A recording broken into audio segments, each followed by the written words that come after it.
Now in this video, I will teach you how to make a 2x1x1. And if you haven't watched my video on how to make a 1x1 Rubik's Cube, I recommend you do so now, even if you've already made one, because I will be basing a lot of stuff what I say in this tutorial off of that one. And also, I will be making mine bigger than this one. See, each block, each little cubie is dice size, but this time I will make it so that each cubie is the same size as this 1x1. So, let's get to it! Okay, so here are the pieces that I'm going to be using. And let's see, these pieces are ones that you're going to be needing, and the rest can just be any other pieces that will work for you. Now this cubie you will build roughly the same way that you did for this 1x1. So go ahead and do that. And there we go. We don't want to put a thin layer of pieces on the top because we will not be cutting down on the bottom.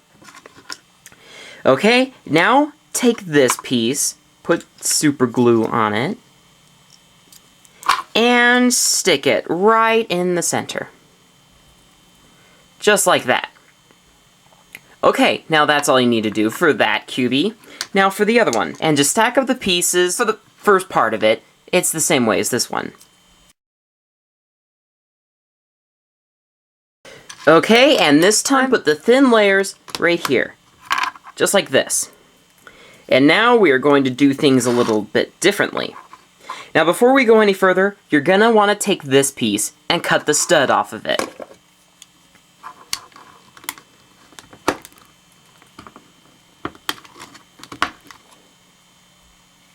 Okay, and then you want to glue it to this piece.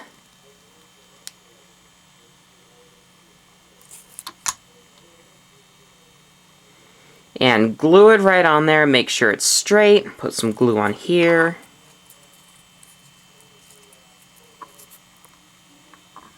And then just glue that to the side right there.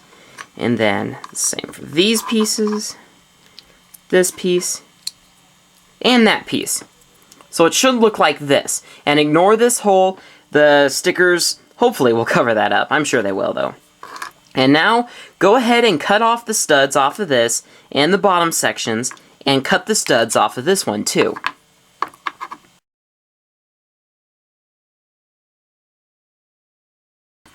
Okay, now with those studs cut off, you will be able to connect that into there. And there you go, you now have a working 2x1x1. So continue cutting off the studs.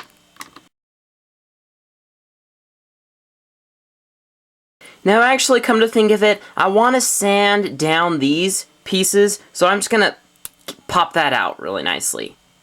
Okay, that wasn't too hard. So, I'll just leave that there, and I'll super glue it in after I sand that down.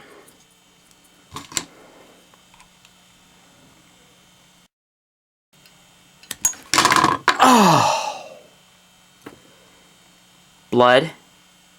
Yep. I got blood. I better go clean it. Be right back. Okay, I think I got the bleeding reasonably stopped. So I will continue on.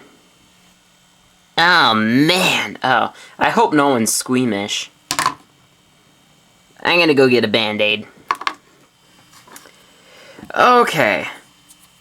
So sorry about the blood on the plastic, but that'll just come off when I sand everything down.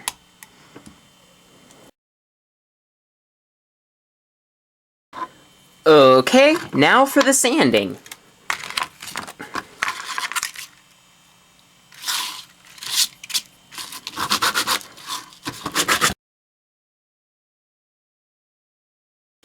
Okay, now time to scrape down the edges.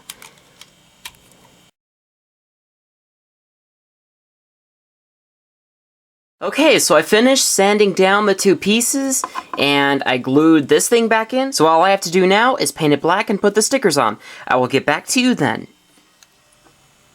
Okay, so here it is. The paint dried, and I put on the stickers, and it turned out very nicely. So much better than this gimpy little thing, and it's kind of neat because I can always separate it like that.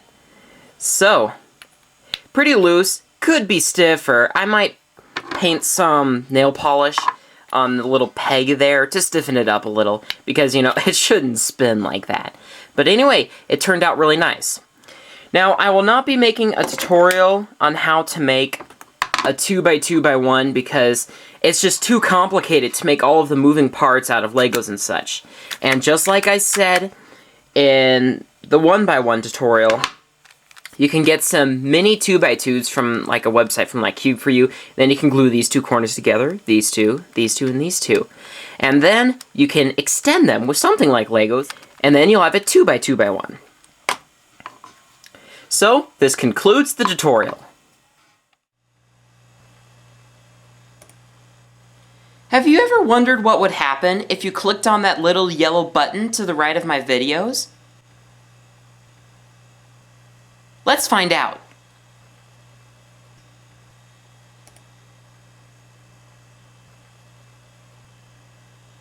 You may not subscribe to yourself.